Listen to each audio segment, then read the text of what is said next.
भ्रमिकों ने संस्कृत भाषा का जन्म अज्ञात लाखों वर्ष पूर्व के नाम का भ्रम तो फैला दिया, लेकिन उस संस्कृत भाषा के लयबद्धता हेतु व्याकरण वाले को स्थापित करना भूल गए थे, जिसकी वजह से भ्रमशीलों को संस्कृत व्याकरण हेतु ईसा से लगभग 600 ईस्वी पूर्व जाकर, जिसमें कि जन्म का स्थान अभी तक निश्चित नहीं हुआ है और अज्ञात स्थान के नाम पर भी अभी लोग निश्चित नहीं कर पाए हैं कि इनको जन्म होना कहाँ और किसके घर में दिखाया जाए, पर एक अदृश्य भ्रमिक विद्वान को पैदा करना पड़ा।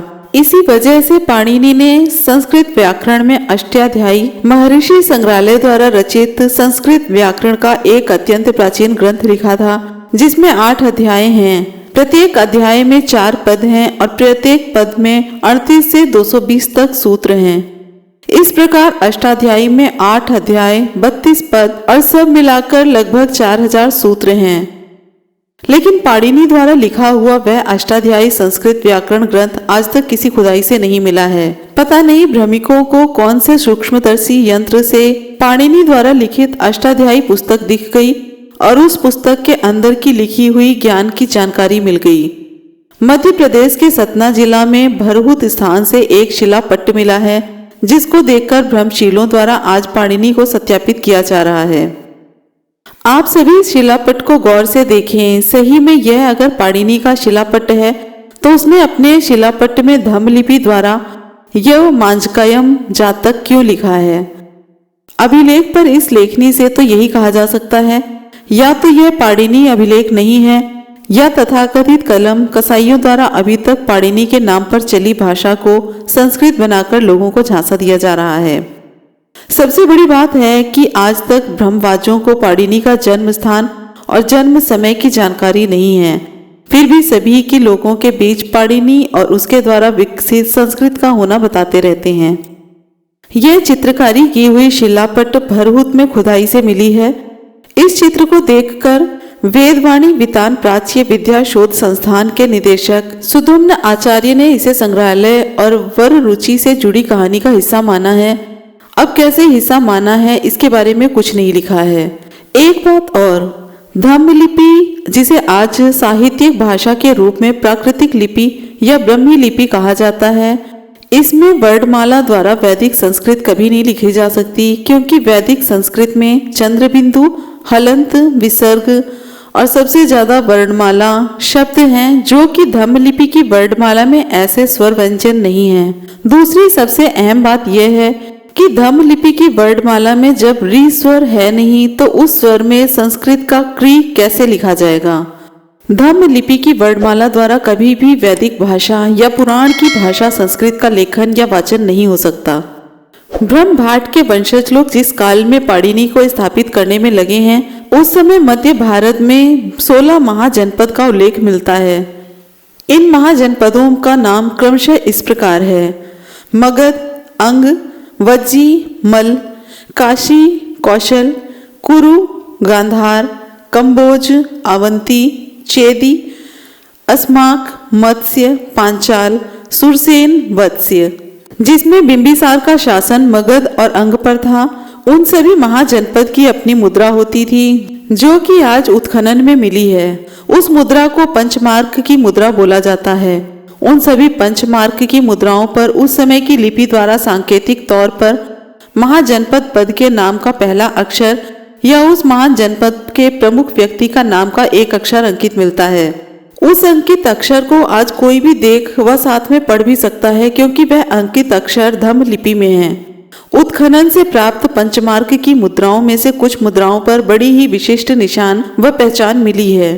इस निशान को देख व जानकर ब्रह्मवंशियों की आस्था हिल जाएगी, क्योंकि वे लोग सिर्फ कागज पर लिखे और लोगों के मुंह से सुनी बातों के ज्ञान पर ही गर्व करते हैं। सच्चाई का उन्हें अभी तक पता ही नहीं है। शायद किसी ने इन्हें पुरातात्विक साक्ष्यों के आधारित वास्तविक तथ्यों को उनके समक्ष प्रस्तुत नहीं किया है।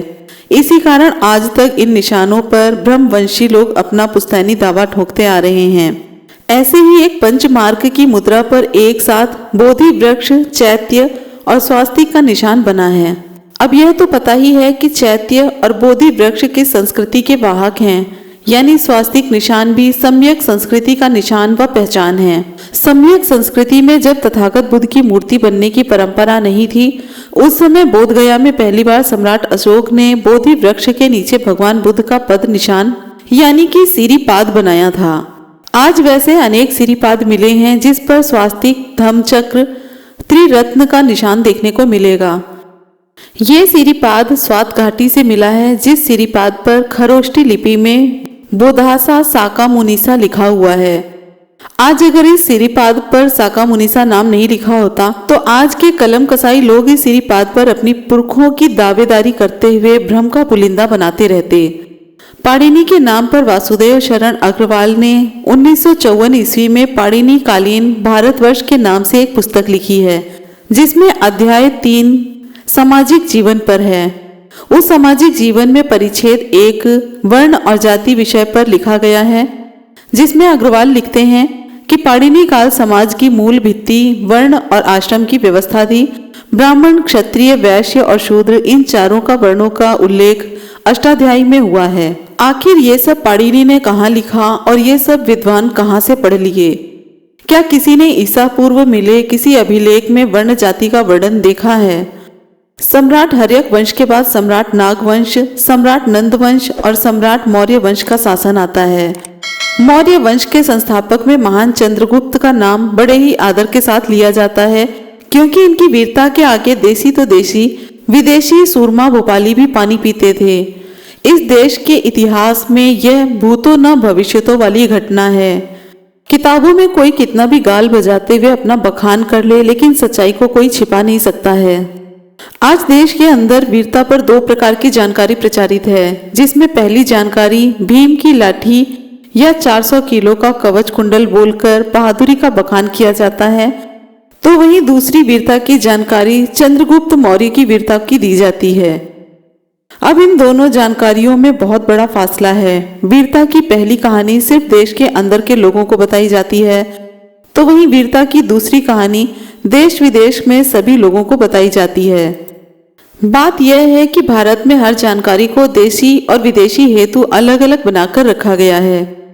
जैसे भारतीय लोगों हेतु बनी पुस्तकों में आदर्श पुरुष का चयन भ्रमिकों की कथा कहानी वाले पात्रों से किया जाता है, तो वहीं भारतीय पुस्तकें जब विदेशों में जाती हैं और वहां के लोग इन पुस्तकों के माध्यम से भारतीय आदर्श पुरुष की जानकारी प्राप्त करते हैं, तो ऐसी पुस्तकों में आदर्श पुरुष का चयन पुरातात्विक रूप से प्रमाणित भगवान बुद्ध और भगवान महावीर को किया जाता है।